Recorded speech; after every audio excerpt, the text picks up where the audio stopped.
We have a family Bible study last Tuesday, and it's always fun pag nagkakaroon kami ng Bible study, no? It's like a service. May praise and worship talaga. Naglilid si my daughter, Mariah, and my son will be playing keyboard, and the other son, si Bunso, nagpe-play ng drums, no? And it is really awesome when we hold a Bible study. It's always fun. And usually Don will lead us in the testimony, no? And we all testify, no? Although we know what's going on upon their lives, of course we know each other, but it's just for the sake of participation, then we testify. And this is the funniest part when my son will introduce me. My Don will introduce the speaker. He will say, "The greatest, the strongest, Big Nose Daddy." Yeah, that's a punchline. The strongest, the greatest, Big Nose Daddy. Then after that, I will preside on the Bible study. It was awesome, especially when it's a continuous Bible study now that we have, because of course we are not so busy just like that time na wala pang lockdown. Well, there's a very interesting fact na nangyari po dun sa Bible study natin. My daughter was so emotional at that time. She is crying, and we are on the topic of when Moses passed away, and then God commanded Joshua to lead the Israelites. And we have a good conversation, we have a good sharing, no? And dumating dun sa point that it's my turn, and there's an implication what had happened, no? At na-discuss ko po yung time na okay, there is no permanent here on earth. So let's face it, if for instance your mom and your daddy will pass away, then you will carry the mantle, no? And that touches my daughter's heart, no? And she just sobbing and just crying. And you know, she might not know, no? She might not know at this time yung specific purpose but God will show them later. Yung mga purpose ng bawat isa sa kanila, no? My children. But God will show it later. She might not understand, or they might not understand exactly their purpose now, but I believe that she will understand later on when she is walking, or they are walking through their calling upon their lives, no? So my message for tonight is entitled, "You Will Understand Later." In John 13 verse 7, no? Kung may Bible po kayo, let's go to John 13 verse 7. Guys, that's too noisy. Alright. John 13 verse 7. Okay, it says here, "You do not realize now what I am doing, but later you will understand." Okay, I will repeat. You do not realize now what I am doing, but later you will understand. Okay, this was a time when Jesus washes the feet of the disciples. Then afterwards, Peter says, "Oh, are you going to wash also my feet, Lord?"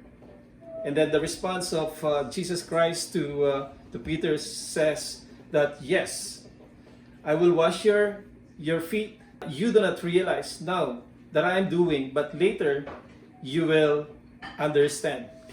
Yun yung sabi ni Jesus Christ. Mere man is incapable to understand. We have limitations, no? We have limitations. We cannot do anything that we want. But why it is that it's so difficult for us to make decisions, no? Napakahirap mag-decide, napakahirap mag-figure out kung ano yung steps po natin para po matumbok natin, or masigurado natin yung ating tinatahak ay tama, no? Now, I will give you characters in the Bible.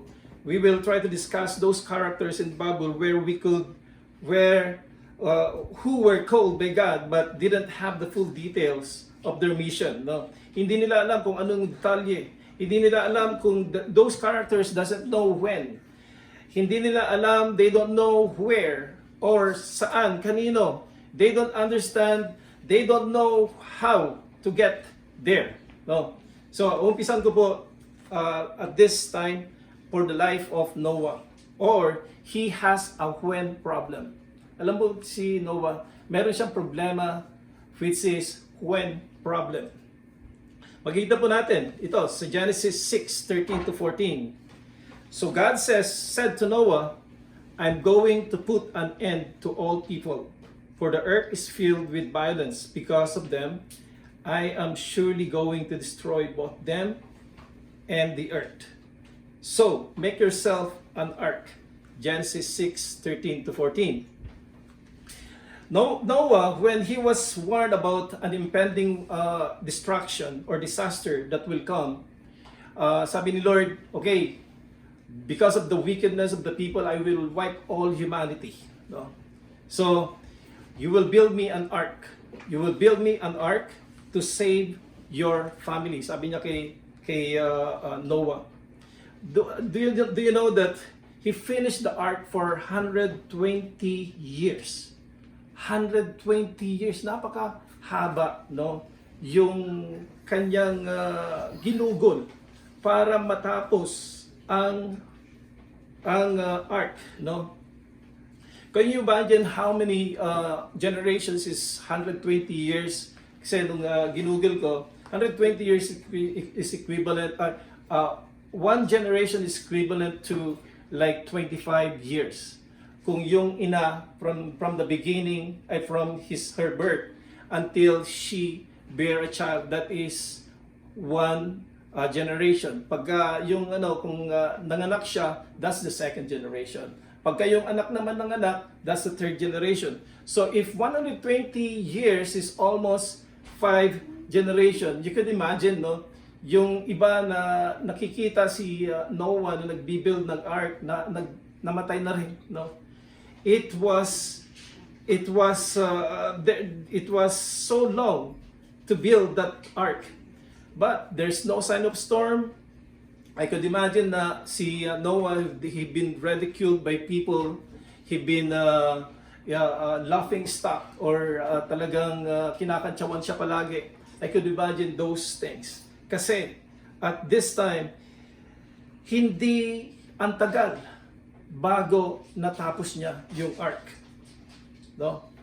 The question is, God told Noah how to build the ark, but didn't say how long will it take him to build an ark. Hindi niya sinabi kung kailan, how many years that he will build an ark. Noah wasn't informed when will the flood come. He wasn't informed. Sometimes faith will make you look stupid until it starts to rain. So never mind what people say if you are stupid or if you are weird or they don't understand what you're doing, so long as you are doing these things to please God and obey what is commanded to do. Don't pay attention kung ano yung mga sinasabi nila. Kasi pagka napiplease mo naman ang ating Panginoon, that is very important sa bawat isa. If you have been pleased or you are doing the commandment of God, that is very important to Him. And they say anything that they want to say against your devotion or your commitment, but do not stop. Huwag mo tayong tumigil. Just decide to yourself, just choose yourself that I have to continue this serving God. I have to continue my service. I have to continue my faith in the Lord. Yan po yung lagi po nating tandaan. No? Huwag po tayong paninlang sa mga tao. Noah has a problem with when. Mayroon siyang problema kung kailan niya tatapusin, no? Yung pinapagawa ng ating Panginoon, kailan matatapos. When minsan sinasabi natin, when will you bless me, Lord? When will you promote me? When should I have a house? When should I have a mansion? No? When will I get married? When will I get married? When No? will I have boyfriend? When will I have boyfriend? Ang daming mga katanungan natin, and we want to hasten. We want to, Lord, gustong-gusto ko na. No? Pero Kagaya ni Noah, he has a problem with when. Hindi niya sinabi, oh ito anak, makakapag-asawa ka at this time. At this month, this year, hindi ganun si Lord. So, we have to know that those characters ay dumaan sila sa ganon. Hindi alam nila minsan kung ano yung oras darating ang ang gustong ibigay sa kanila ng ating Panginoon. Number 2 character is Abraham. You know, Abraham, he has a where problem. Saan, no? Saan kaya, no? Minsan, nagtatanong tayo, saan kaya ako makakapag-asawa? No? And those things, saan? He has a problem with where. Punta po tayo sa Genesis 12 verse 1. It says, the Lord had said to Abraham, go from your country, your people, and your father's household to the land I will show you. Genesis 12 verse 1. Okay, take note. To the land I will show you. You know, by faith, Abraham, when called to go to a place he would later receive as his inheritance, obeyed and went. No, he obeyed and went, even though he didn't know where he was going. Kahit hindi niya alam kung saan siya pupunta, he just go. No, he just go. Did God said exactly where that place is? Sinabi ba ni Lord eksakto yung place na pupuntan ni Abraham? No. Hindi. Abraham has to discover it by himself. Kailangan i-discover. Kailangan pala tayo i-discover pala natin kung ano talaga yung eksakto, no, na calling natin or yung eksakto na mission natin, no. We have to discover by ourselves. We have so privileged na meron tayong GPS, no, may Google Maps tayo, no, na kahit saan tayo pumunta, we could go wherever that place is. Pero noon wala silang Google, wala silang GPS. They're just so dependent upon God. Alam po niyo yung problema kung tayo ay nakadepende lang, kung tayo lang nakadepende sa ating Panginoon, we will find the right place. Kasi ang problema, pagka nakadepende ka lang sa technology, you are not focused on God, kung ano yung sasabihin niya, o ito anak yung ganyan. Hindi na, kasi we are on the aid of technology. We might be thinking of going to a place, or we might not have a problem going to a place, but the question is that right for you? Is that place right, really meant for you by God? No? Don't be like Lot. No? Si Lot na kamangkin ni Abraham, siya ay namili ng place. Ang sagana, no? That city is so prosperous, napakaraming tao. But he made a mistake. Kasi pinili niya yung soon na gugunawin ni Lord. He will destroy that Sodom and Gomorrah later on. So don't be likened to Lot. I am here to tell you that all the places you wish to go will benefit you. God opens door that could lead you to promise, and that's what Abraham chose. Abraham was a man of faith, willing to leave his homeland to start a new life, following God's will for him. No, he started a new life. He obeyed God. He started a new life para masunod lang ang ating Panginoon. Now we studied about Noah. Now and then Abraham. Then we will study also Peter. He has a problem. He has a how problem. Paano? No, paano mangyayari? Paano mangyayari ang pinapagawa sa akin ni Lord? Paano kaya ganito? Is there a manual how I get there from that place? Babasahin po natin sa Matthew 14:29-32. It says here, "Come," he said. Then Peter got down out of the boat, walked on the water, and came towards Jesus. But when he saw the wind, he was afraid, and beginning to sink, cried out, "Lord, save me." Immediately, Jesus reached out his hand and caught him. You of little faith, he said, why did you doubt? And when they climbed into the boat, the wind died. Matthew 14:29 to 32. In this story, Peter wants to walk also in the water. Nung nakita nila si Jesus Christ that he is walking in water, sabi ni Peter, siguro I could also do that. You know, Peter is a fisherman. He is so confident in water. If he fall or if he sunk, he could just swim. For his whole life, he is a fisherman. So he said, Lord, just command me to go. Just command me to go to you. And Jesus responded, okay, come.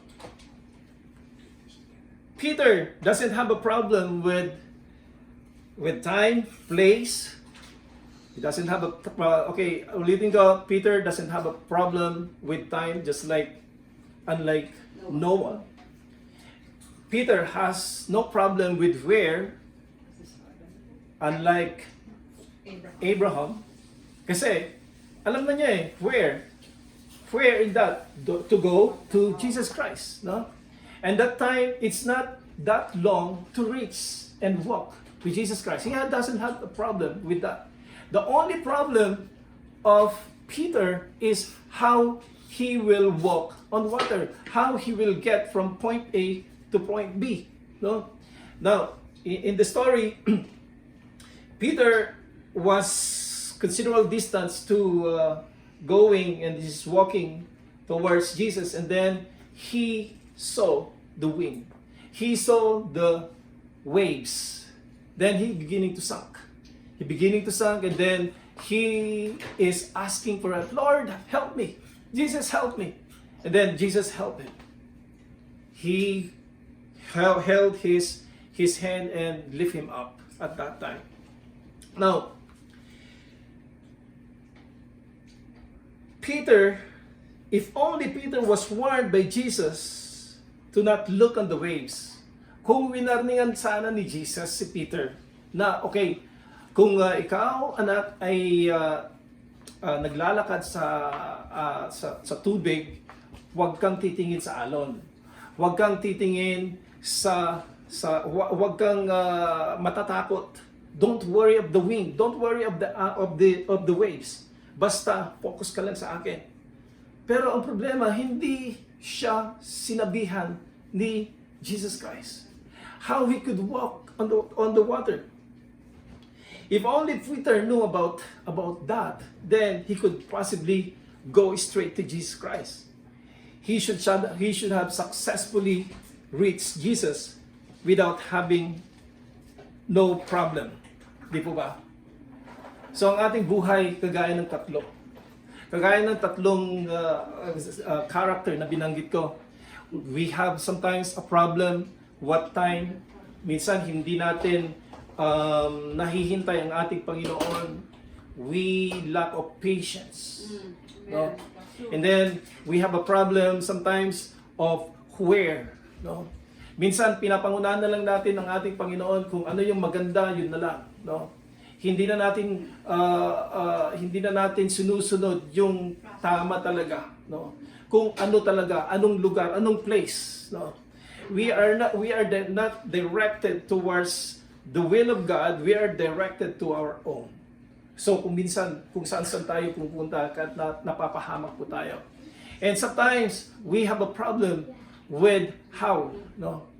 Minsan, kung we don't have a solution, so we are going to people that instead of giving you advice, a good advice, and they're just giving you confusion. No.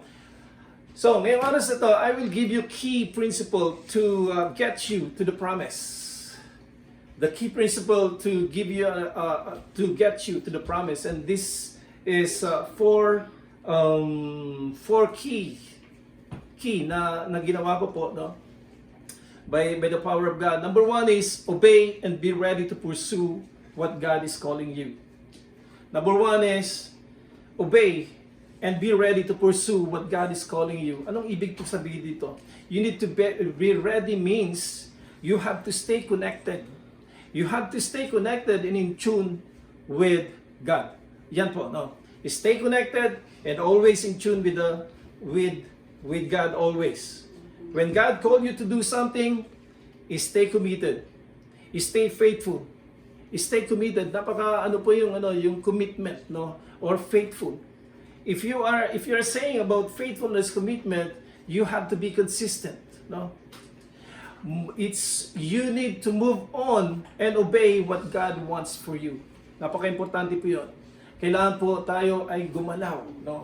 Hindi po tayo naka-stuck na lang na wala tayong ginagawa. You have to move. You have to move and obey God at all times. Now, when it seems it feels nobody cares, no? Habang you're on the process of your journey, no? Okay, Lord, I will follow you and no matter what. Pero along the journey, minsan yung mga tao that you are expecting na makakatulong or even your loved ones, they don't care about it. You don't get any encouragement from them. When it seems that nobody cares about your journey or no one supported you, you have to remember this. Number 2, you are not alone in the journey.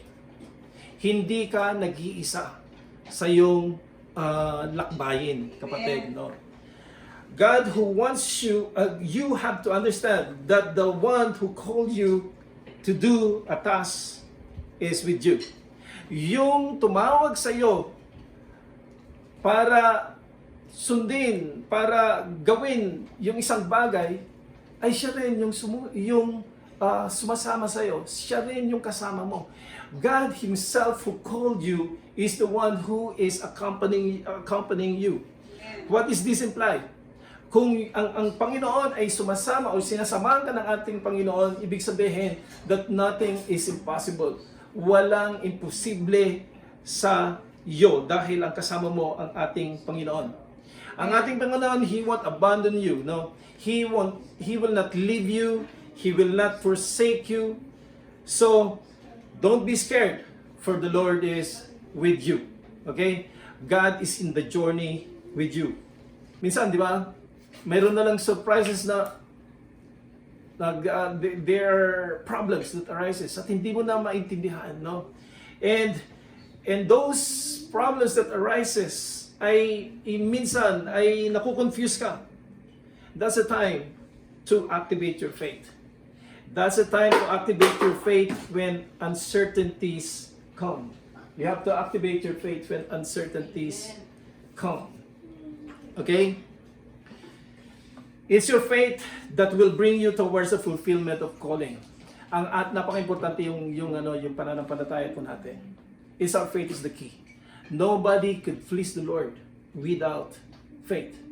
So ang ating pananampalataya, yun yung pinaka-key mo para ma-reach mo yung calling. So you need to activate your faith when uncertainties comes. Kung may problema, kung hindi mo na maintindihan, you have to activate your faith. What causes Peter not to continue to walk? What causes Peter to continue walking on water to reach Jesus? What causes Peter to not continue? Because he doubted. Because he doubted. That's the problem. Minsan, no, hindi na tayo nagko-continue kasi nawawalan tayo ng pananampalataya. We doubted because we see circumstances. We see problems. Instead of focusing on the source of answer of all our problems or circumstances, napo-focus po tayo sa mga problema. Amen? So it means you can lean upon Him when you don't understand what's going on. When you see circumstances are opposed to what God is telling you, then you don't need to worry. Okay? You don't need to worry. Believe that God who called you will save you along the way. Alright? Amen. God will save you along the way. Amen.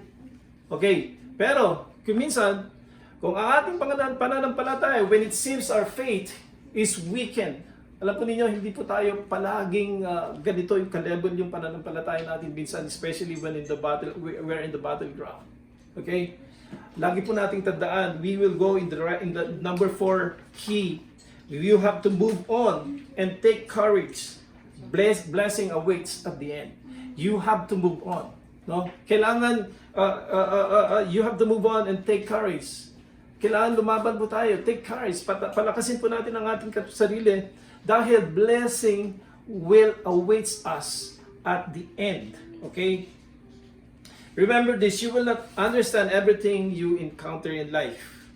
You cannot answer all your questions, but God says, you will understand later. Hindi po natin alam lahat yung solution. No? Kagaya ng sinabi ni Jesus Christ kay Peter, why do you wash my feet too?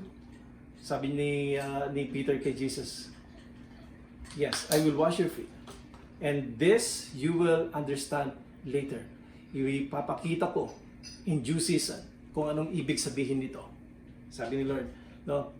Maalala ko, when we were are about to planning to buy a house, no, here in Cayman, we're so excited. No, we go every time to buy a newspaper para makakita yung yung mga pinopost nila doon para sa mga sa properties, no.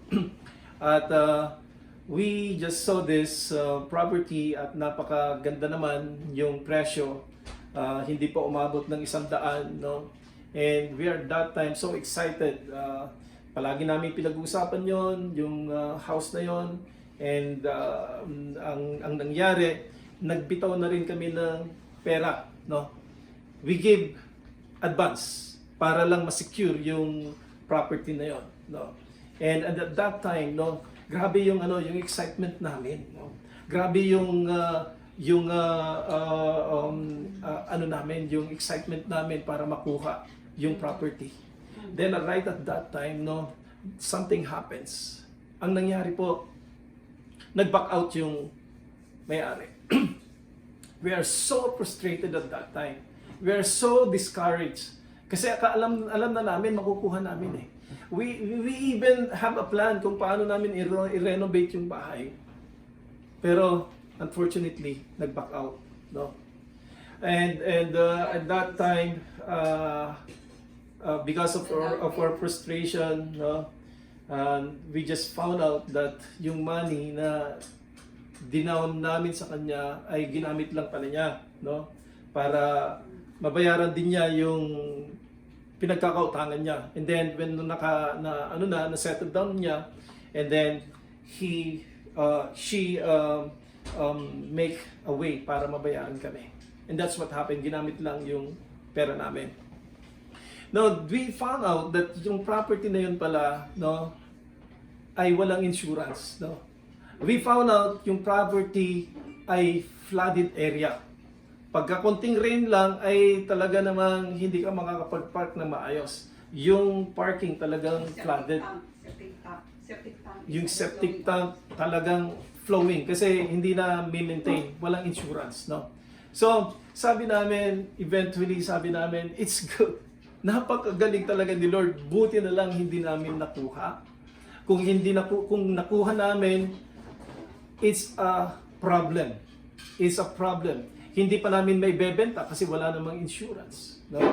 So, those kinds of instances na dumarating sa ating buhay, nalalaman natin, sabi nga ni Lord, you will understand later.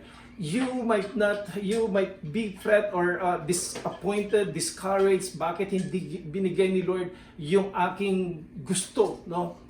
But you will understand later. Sabi ni Lord, you will understand later. Remember, ang ating Panginoon, God has all the answers. He has all the answers in the world. Kahit na anong katanungan niya, mayroon siyang kasagutan, no? Yes. Just wait until God sets you to that stage of realization. The purpose why He made it that way, no? Kailangan po natin na maghintay. Hintayin lang natin. Kasi merong sigurong purpose ni Lord kung bakit hindi nangyari sa atin. No? Let's just wait until God will unveil the reason why He made it that way. Okay? Just trust God when it seems it doesn't make any sense. Kung ang mga nangyayari doesn't make any sense to you, you have to trust God. Because the result will always be for your own good. Ang resulta, kahit hindi mo naintindihan minsan, ang resulta noon ay it always work in favor sa bawat isa sa atin. So, ang masasabi ko lang mga kapatid, let's just continue, let's just obey and be ready to pursue what God has called you. You are not alone in the journey. Hindi ka nag-iisa, kapatid. And then if you have encountered a problem or uncertainty, activate your faith when uncertainty comes. And then when you along the way your faith is weakened, then move on and take courage. Dahil there's a blessing that will await for all of us.